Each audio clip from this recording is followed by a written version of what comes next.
परमेश्वर ने सब कुछ अच्छा बनाया और एडम और ईव के लिए अदन बाग में अपनी मेज बिछा दी कि उनकी हर जरूरत पूरी हो।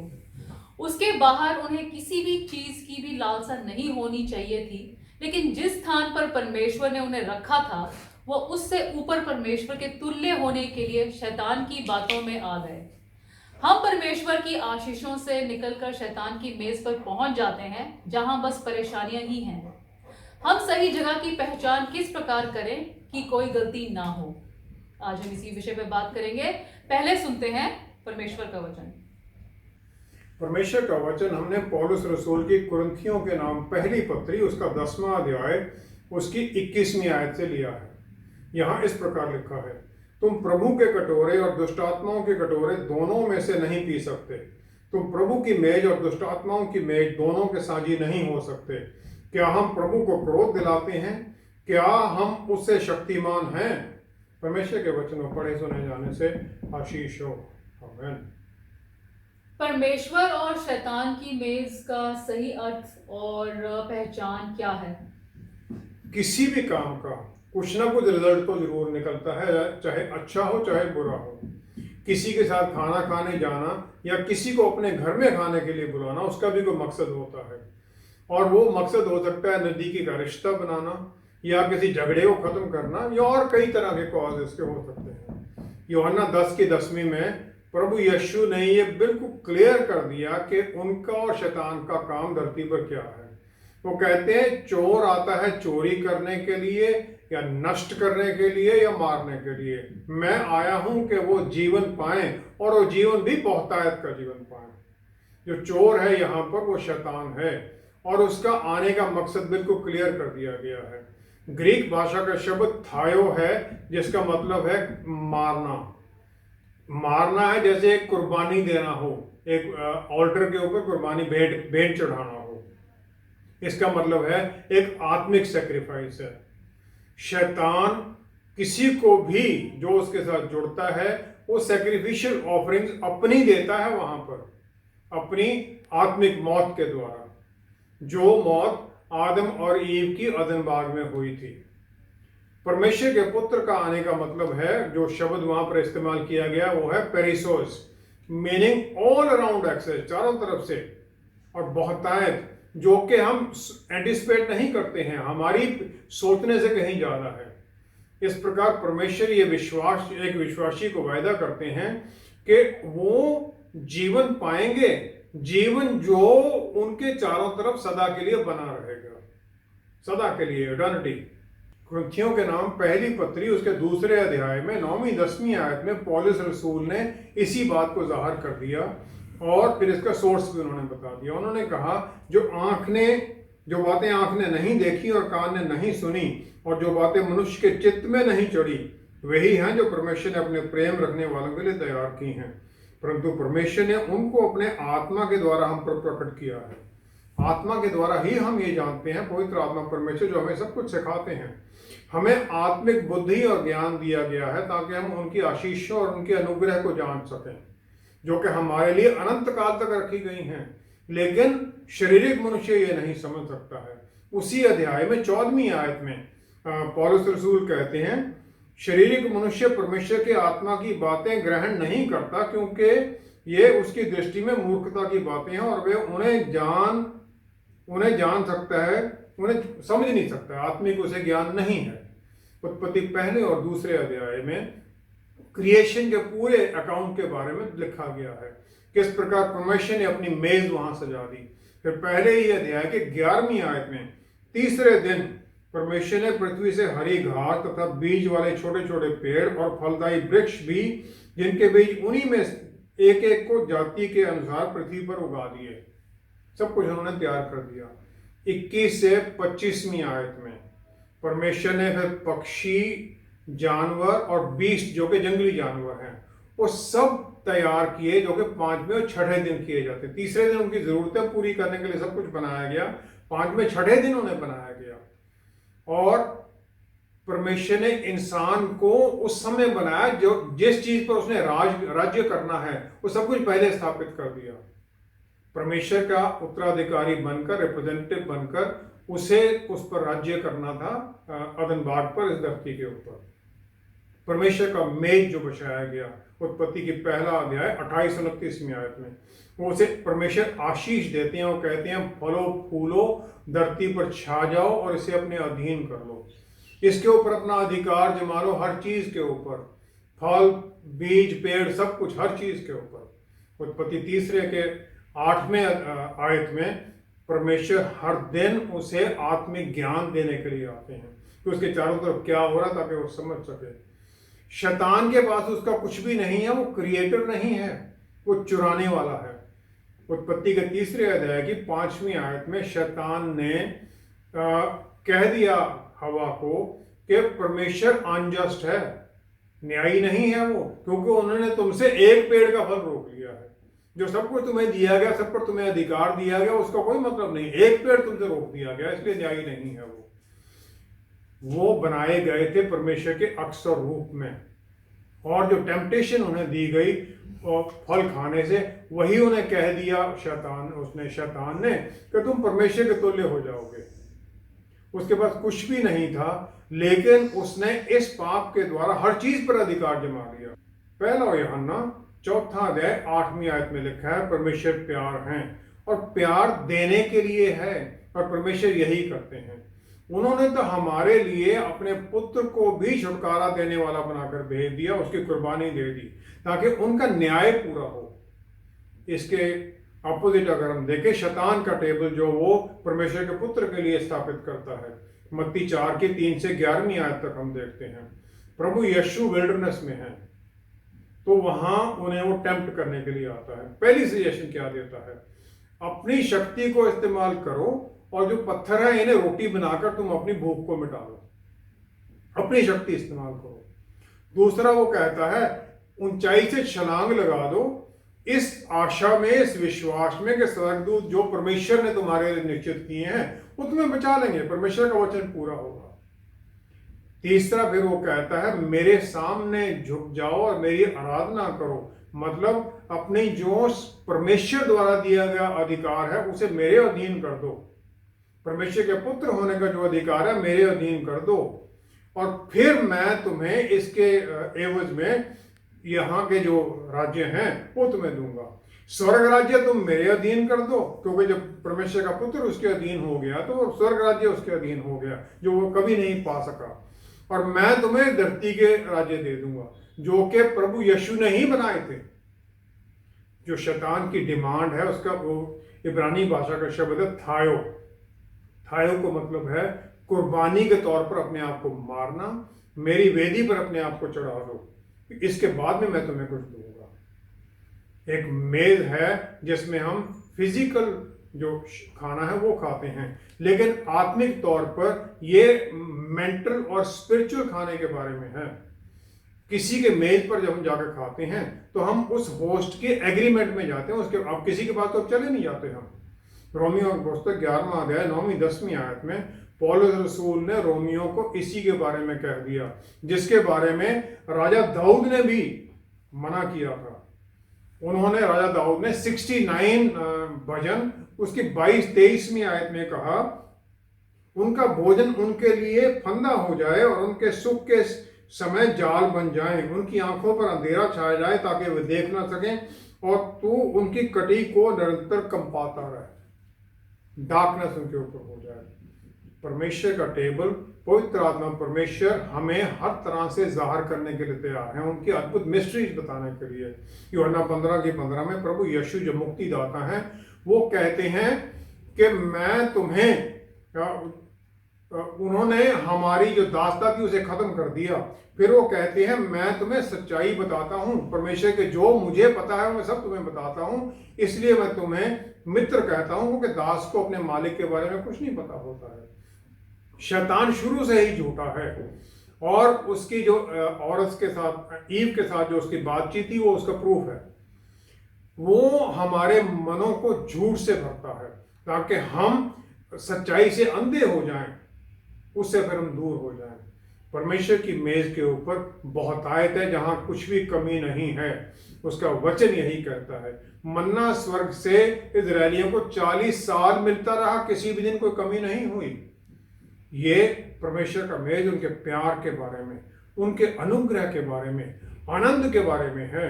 जबकि शैतान का मेज है अनसर्टेनिटी, जहां कोई पक्का नहीं है, कमी है, डर है, भय है, रोना धोना है, सब कुछ दांत पीसना है, वो सब शैतान देता है। शैतान अपनी इच्छाओं को जो क्या चाहता है छुपा के रखता है, क्योंकि वो झूठा है और अर्ध सच बोलकर वो बोलता है, उसमें सच्चाई कुछ नहीं है। मार्टिन लूथर किंग जूनियर उन्होंने कहा, जैसे आप बदलने चाहते हैं उसे प्यार से बदलते हैं, और उसे भी ये पता हो कि आप उससे प्यार करते हैं। परमेश्वर का प्यार इसी में मैनिफेस्ट हमारे लिए जाहिर किया गया है, उनके क्रिएशन में। और सबसे बड़ा तो ये है कि उन्होंने अपने बेटे को भेज दिया सलीब के अपनी कुर्बानी देकर हमें छुड़ाने के लिए। हम परमेश्वर की आराधना और उनकी आज्ञाकारिता में चलते हैं आनंदित होकर, क्योंकि हमें उनकी किसी जरूरत को पूरी करने के लिए नहीं बनाया गया है। परमेश्वर परफेक्ट है हर चीज में, उन्हें हमसे कुछ भी जरूरत नहीं है। उनका अनुग्रह, उनका दया सदा के लिए है, जबकि शैतान के पास अपना कुछ भी नहीं है और सब कुछ हमसे मांगता है और हमें अपने बुरे कामों के लिए चुनता है, और फिर वो हमारी जो शारीरिक लालसाएं उनमें हमें फंसाकर अपने कामों के लिए इस्तेमाल करता है। इसी से हमें बचना है। जब परमेश्वर हर पल हमें बहुतायत की आशीष देने के लिए तैयार हैं, तो फिर विश्वासी लोग कमी घटी और दुखों से भरा जीवन क्यों जी रहे हैं? राजा दाऊद यशी का सबसे छोटा बेटा था और अपने बचपन के समय पर से ही उसने परमेश्वर के साथ एक नज़दीकी का रिश्ता बना लिया। वो परमेश्वर के सामने अपना मन पूरी तरह से खोल सकता था और अपनी हर तरह की परेशानियों को उनके सामने रख देता था, और ये जानता था कि उसे दया और परमेश्वर की आशीष मिलेगी। जब उसके पास कुछ भी नहीं था, तब भी वो भजन संहिता 23 की 5वीं आयत में कह सका, मेरे सताने वालों के सामने मेरे लिए मेज बिछाता है, तूने मेरे सिर पर तेल मला है, मेरा कटोरा उमड़ रहा है। You prepare a table before me. ये हम सबको ये इस वर्स के बारे में पता है। ये जो वर्स है सोल्जर्स को, एवेंजलिस्ट को, जब वो तकलीफों में होते हैं, ये उनको हौसला देती है। इससे पहले की जो आयत है उसमें लिखा है, मौत के साए में मैं चलता हूँ, और फिर भी वहाँ मौत के साए में भी परमेश्वर हमें एक बहुत सुंदर बैंक्वे के लिए, बहुत सुंदर खाने के लिए हमें लेके जाता है, ताकि हमारे दुश्मनों को शर्मिंदा किया जा सके, ताकि उन्हें क्लियर मैसेज जाए कि परमेश्वर का हाथ उनके चुने हुए लोगों पर है। परमेश्वर वो टेबल सजाने के लिए, हमें आशीषें देने के लिए बहुत तैयारी करते हैं। किसी को खाने पर बुलाने के लिए ये जरूरी हो जाता है कि उसकी सुरक्षा का पहले इंतजाम किया जाए। जो दुश्मन है उसके या हमारे, देखा जाए कि कहीं उसको आने पर कोई नुकसान तो नहीं पहुंचा सकता है। दुश्मनों के जो वीक कमजोरियां उन्हें देखा जाता है, ताकि पूरी तरह से ध्यान से प्लानिंग की जा सके। क्योंकि ये टेबल मेरे लिए है, दाऊद कहता है, अब हमारे सबके लिए है, तो ये एश्योरेंस देता है कि एक नजदीकी रिश्ता है हमारा परमेश्वर के साथ। टेबल जो है वो मेज सेटअप स्थापित किया गया दुश्मनों की मौजूदगी में, उन्हें हटाया नहीं गया है, लेकिन हमें उनके होते हुए भी अद्भुत आशीषों का वायदा कर दिया गया है। एक विश्वासी हर पल एक लड़ाई के युद्ध क्षेत्र में है, क्योंकि शैतानी ताकतें उसे हर पल परेशान करने के लिए घेरी रहती हैं। जो मेज सजाया जाता है वो परमेश्वर की तरफ से एक आराम के लिए, कोई जल्दबाजी का खाना नहीं है, खाया भाग लिए। ये पूरी तरह उसने शांति रखी है और हम आनंद से परमेश्वर के साथ बैठकर खाना खा सकते हैं। दुश्मनों के होते हुए भी परमेश्वर अपने सेवक को अनॉइंट करता, मसा करता है, और मसा भी ऐसा कि अद्भुत आशीषें हों। तेल उमड़ रहा है। जो मेज है वो रिफ्रेश करने के लिए, बल देने के लिए है, ट्रेन करने के लिए है, अगली बैटल के लिए। उसमें कोई कमी नहीं है, और जो कप है ओवरफ्लो कर रहा है, बहुतायत में जा रहा है, हर आशीष बहुतायत में जा रही है। क्या मैं परमेश्वर के मेज पर जाने की जो उसकी जो उसका इनविटेशन है कि मैं उसे कबूल करता हूँ। पहला पत्रस 5वां अध्याय 7वीं आयत में लिखा है, हर अपनी सब चिंताएं उस पर छोड़ दो क्योंकि वो हमारी चिंता करते हैं। टेबल पर जाने के लिए पहले मुझे चिंताएं छोड़नी पड़ेंगी। मुझे अकेले नहीं लड़ना है, ये सोच कर के ये किसी और की नहीं है तो मेरी ही लड़ाई है। बेसिक डिफरेंस जो है परमेश्वर और शैतान में ये है कि परमेश्वर किसी भी काम में बिना बुलाए नहीं घुसते हैं, जबकि शैतान हर काम में अपने आप ही छलांग मारकर घुस जाता है। हमें परमेश्वर को ढूंढना पड़ता, बुलाना पड़ता है अपनी सहायता के लिए। दाऊद को परमेश्वर ने अपने मन का आदमी कह दिया, जो कि मेरी ही इच्छा करता है। प्रेरितों की पुस्तक 13वां अध्याय 22वीं आयत में। भजन संहिता 18 उसकी दूसरी आयत में अगर हम देखें तो दाऊद आनंदित होता है। वो कहता है, यहोवा मेरी चट्टान और मेरा गढ़ और मेरा छुड़ाने वाला है। मेरा ईश्वर मेरी चट्टान है जिसका मैं शरणागत हूँ। वह मेरी ढाल और मेरी मुक्ति का सींग और मेरा ऊंचा गढ़ है। इतने एडजेक्टिव वो परमेश्वर के लिए कह देता है क्योंकि उसे पता है ये सब कुछ परमेश्वर करते हैं। परमेश्वर के बारे में ये उसने कहा ही नहीं, उसमें विश्वास भी करता है वो। पहला शमूएल 17 अध्याय 45 से 47वीं आयत में, गौलियत 40 दिनों तक लोगों को, इजरायली सेना को चैलेंज करता रहता है कि तुम में से कोई योद्धा आकर मेरे साथ लड़े। दाऊद की अभी उम्र 15-17 साल की है, अभी वो 20 साल से ऊपर वाला ही फौज में जा सकता था, अभी उसकी उम्र नहीं हुई है, लेकिन वो चैलेंज कर देता है। वो चैलेंज कर देता है गौलियत को कि आज ही मैं यहोवा, सेनाओं के यहोवा के नाम से तेरे पास आता हूं, जो इजरायली सेना का परमेश्वर है, और उसी को तूने ललकारा है। आज के दिन यहोवा तुझको मेरे हाथ में कर देगा और मैं तुझको मारूंगा और तेरा सिर तेरे धड़ से अलग करूंगा।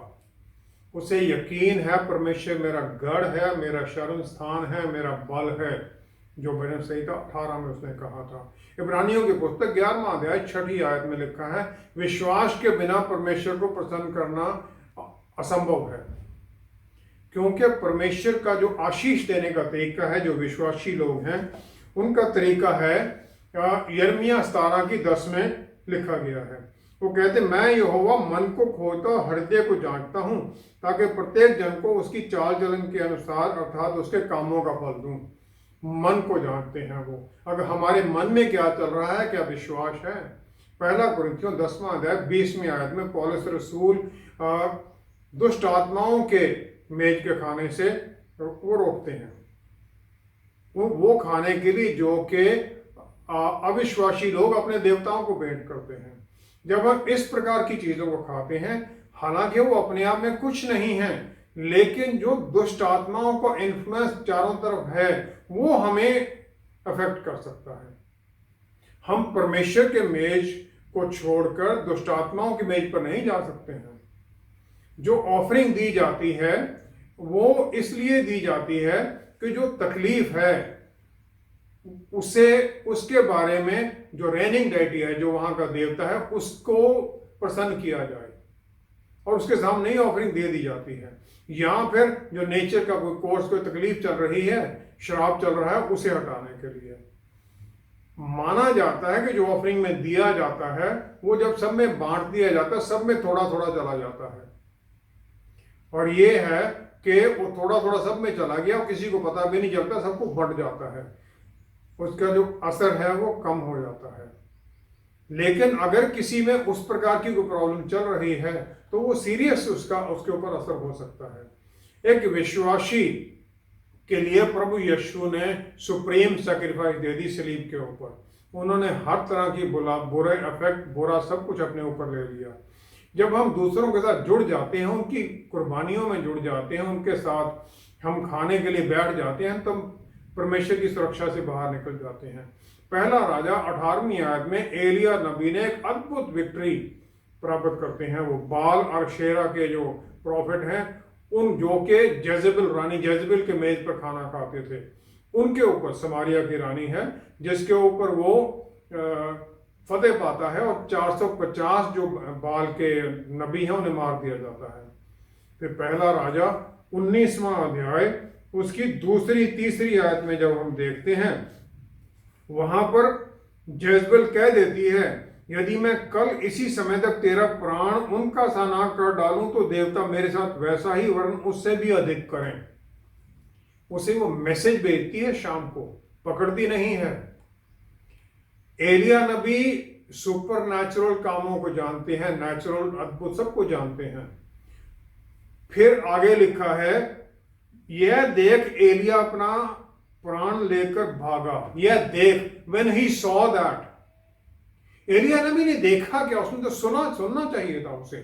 उसने आत्मिक realm में देखा कि जो रानी जेजबेल है वो दुष्ट आत्माओं को मेरे पीछे छोड़ने वाली है जो मुझे परेशान करेंगी, और वो भागता है वहां से और निकल जाता है उन दुष्ट आत्माओं के चंगुल से बचने के लिए, और वो यहूदा के इलाके में पहुंच जाता है और फिर परमेश्वर के पर्वत पर पहुंचता है। एक विश्वासी जो परमेश्वर के साथ नजदीकी रिश्ते में नहीं है और परमेश्वर की उस सुरक्षा से बाहर निकल जाता है, उसे भी वो दुष्ट आत्माओं के अटैक से डर होना चाहिए, क्योंकि वो उनके साथ मिलकर उनके एरिया में जा रहा है।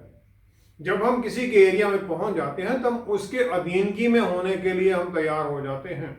हमें इससे बचना है, यही हमारे लिए चेतावनी का विषय है। पौलुस रसूल ने आइडल्स या बुत पूजा में दी गई भेंटों से मना किया, जबकि सब कुछ तो परमेश्वर ने ही बनाया हुआ है। फिर ऐसी मनाही क्यों? एक विश्वासी के लिए बुत क्या है? क्या ये पत्थर, सोने या चांदी का या किसी और धातु का बनाया हुआ कोई स्टैच्यू है? एक बुत है कोई आइडिया, कोई एक एबिलिटी, कोई चीज जो हमारे पास है, या कोई इंसान जिसे हम परमेश्वर से ज्यादा तुल्य देने लग जाते हैं। हम दूसरों को बुत पूजा के लिए निंदा करते हैं, लेकिन हम भी तो बुत पूजा करते हैं। बुत कौन से हैं हमारे? पावर, पैसा, सुंदरता, जो कि हमें परमेश्वर से दूर कर ले जाते हैं। इनसे बंदिश इसलिए लगाई गई है कि जिसके साथ हम जुड़ते हैं हम उसके जैसा होने लग जाते हैं। अगर हम दुष्ट आत्माओं के साथ जुड़ेंगे हमारा स्वभाव उनके जैसा होने लग जाएगा। पवित्र आत्मा परमेश्वर हमें सैंक्टिफाई करते हैं, अलग करते हैं परमेश्वर के स्वर्ग राज के लिए, और फिर ये हर दिन हमारे जीवन में होता रहता है ताकि हम परमेश्वर के पुत्र के अक्सर रूप में बदलते जाएं। और फिर जब हम दूसरी तरफ जुड़ते हैं तो ये प्रोसेस रुक जाता है और इसके साथ हमारे ऊपर परेशानियां भी आती हैं। इब्रानियों की पुस्तक 12वां अध्याय उसकी दूसरी आयत में लिखा है, प्रभु यीशु की तरफ ताकते रहो जो हमारे विश्वास का कर्ता और सिद्ध करने वाला है। और ये देखना है पूरी कमिटमेंट के साथ। जब हम परमेश्वर के पुत्र प्रभु यीशु पर अपनी नजर जमाए रहते हैं तो सब कुछ हमारे लिए डिम हो जाता है, उनकी वो महत्वता कम हो जाती है। लेकिन जब हम अपना नजर शिफ्ट करते हैं किसी और पर तो प्रभु यीशु हमारे सामने डिम हो जाती है, हमारी नजर उन पर दूसरी चीजों पर टिकने लग जाती है। इस प्रकार हम परमेश्वर से दूर होने लग जाते हैं और ये हमारे जीवन में आमतौर पर होता भी है। पहला कुरिन्थियों 10वां अध्याय 23वीं आयत में पौलुस रसूल कहते हैं, सब चीजें मेरे लिए सही हैं, लॉफुल हैं, मॉरली लेजिटिमेट हैं, परमिसिबल हैं, लेकिन सब मुझे मेरे लिए फायदेमंद नहीं हैं। जो शैतानी ताकतों के साथ जुड़ जाते हैं या उनकी मेज पर जो भेंट दी गई है उसे खाने में लगते हैं, तो कोई और विश्वासी जिसका विश्वास थोड़ा कम हो और वो इसे देख ले तो उसका विश्वास भी गिर सकता है और वो नुकसान उठा सकता है। याकूब की पुस्तक 4वां अध्याय 7वीं आयत में याकूब कहते हैं, परमेश्वर के अधीन हो जाओ और फिर शैतान का सामना करो तो वो तुम्हारे सामने से भाग जाएगा। इसमें 2 पॉइंट है। पहला है परमेश्वर के अधीन होना, सबमिट योरसेल्फ टू गॉड। उनके अधीन होने से हम उनके बल को प्राप्त करते हैं जो पवित्र आत्मा परमेश्वर हमारे भीतर हमें देते हैं। दूसरा है फिर उस बल में हम शैतान का सामना करते हैं और परमेश्वर की अथॉरिटी में चलते हैं, तो वो भागता है शैतान हमारे सामने से। उत्पत्ति 22वां अध्याय 7वीं 8वीं आयत में हम देखते हैं, अब्राहम आइजक अपने पुत्र को मोरिया पर्वत पर लेके जा रहा है परमेश्वर के कहे के अनुसार कुर्बान करने के लिए। आइजक अपने पिता से पूछता है, हे पिता, आग और लकड़ी तो हैं, पर होम बलि के लिए भेड़ कहाँ है? अब्राहम कहता है परमेश्वर खुद ही होम बलि के लिए भेड़ का बंदोबस्त करेंगे। अब्राहम का फोकस बिल्कुल क्लियर है। वो जानता है कि जिस परमेश्वर ने सारा और उसे जब इम्पॉसिबल था उसके लिए बच्चा पैदा करना, तब उसने जो बच्चा दिया था उस बच्चे के जीवन को भी वो रक्षा करेंगे। अब्राहम वहां पर परमेश्वर को यहोवा यायरे कहता है। यहोवा यायरे जो परमेश्वर देखते हैं और फिर हमारी जरूरतों को पूरा करने के लिए आशीषें देते हैं, और हमारा फोकस परमेश्वर पर बना रहता है क्योंकि हमें पता है वो हमारी जरूरतों को पूरा करेंगे। जो वर्जित प्रैक्टिस हैं, जो शैतानी ताकतों के साथ जुड़ते हैं, वो फंस जाते हैं, उनकी अधीनगी में आ जाते हैं, और वो फिर जिससे जुड़ते हैं वो फिर हमें दोबारा वहां जाने के लिए भी उत्साहित करते हैं, क्योंकि हमें लगता है कि पहली बार हम गए हुआ तो कुछ भी नहीं, और इस प्रकार हम परमेश्वर से दूर होने लग जाते हैं। एक आदमी आग के अंदर से कुछ निकालने के लिए अगर हाथ डालता है तो वो जलाने के लिए हाथ नहीं डालता है, लेकिन हाथ फिर भी जल जाता है, जलता जरूर है। परमेश्वर के पुत्र ने हमारे लिए अपनी कुर्बानी दी ताकि हम शैतान से छुड़ाए जा सकें। बहुत बड़ी कुर्बानी दी, उन्होंने अपने बेटे को कुर्बान कर दिया। पहला कुरिन्थियों 6 अध्याय 19वीं-20वीं आयत में पौलुस रसूल इसी बात पर आगे कहते हैं कि तुम्हारा शरीर पवित्र आत्मा परमेश्वर का मंदिर है, तुम अपने नहीं हो, परमेश्वर ने तुम्हें खरीदा है बहुत महंगा मूल्य देकर। और फिर हमारी ये ड्यूटी बन जाती है कि अपने शरीर के द्वारा हम परमेश्वर को महिमा दें, और जब हम दुष्ट आत्माओं के साथ जुड़ते हैं, किसी और वर्शिप में जुड़ जाते हैं, तो फिर परमेश्वर के खिलाफ हो जाते हैं। पौलुस रसूल विश्वास के बहुत मजबूत थे और वो किसी भी इवेंट में हिस्सा ले सकते थे। स्वर्ग तक ले जाए गए, स्वर्ग तक उन्होंने नजारा देखा था, लेकिन वो हमें बंधन लगा देते हैं क्योंकि हमारा विश्वास शायद उतना मजबूत ना हो, दूसरा जो हमें देखे उसका विश्वास मजबूत ना हो, और फिर हम विश्वास से गिर जा सकते हैं और नुकसान उठाते हैं, शैतानी ताकतें हमारे ऊपर हावी हो जाती हैं। इसीलिए हमें ये रोका गया है ताकि हम किसी और तरह की भेंटों को स्वीकार ना करें, ना उनमें हिस्सा लें, ताकि हम विश्वास में बने रहें, परमेश्वर से जुड़े रहें। आइए हम प्रार्थना करें। पिता परमेश्वर, क्या ही धन्य है आप, हमारे लिए आपने वो अद्भुत मेज सजा दी जिसमें हर आशीष की वस्तुएं हैं। हमारा कटोरा उमड़ रहा है क्योंकि आपने हमारे लिए बहुत आयत दी है।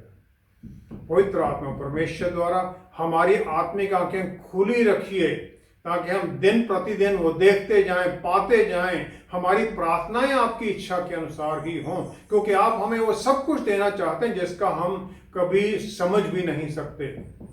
हमें आशीष दीजिए, हम वो मांगे, आपकी इच्छा के अनुसार मांगे, उसके अनुसार अपना जीवन जिए। सारी महिमा आपको देते हैं पिता परमेश्वर, सब कुछ आपके प्यारे बेटे प्रभु यीशु के पवित्र नाम में मांगते हैं। आमीन, आमीन, आमीन। दूसरों को मिलने से ही हम वचन का प्रचार कर सकते हैं, लेकिन इसके लिए उनकी आराधना या ऐसे कामों में शामिल होना जरूरी नहीं है। परमेश्वर ने उत्पत्ति के समय अंधेरे को रोशनी से अलग कर दिया, और जहां वचन की रोशनी नहीं है वहां दुष्ट आत्माओं का अंधेरा हो सकता है, और हमें बस सावधानी से रहना है ताकि हम उनका शिकार ना बन जाएं। हमारे साथ दोबारा जुड़ने के लिए आपका बहुत बहुत धन्यवाद। अगले हफ्ते आपसे फिर मुलाकात होगी। Until then, stay blessed. Shalom.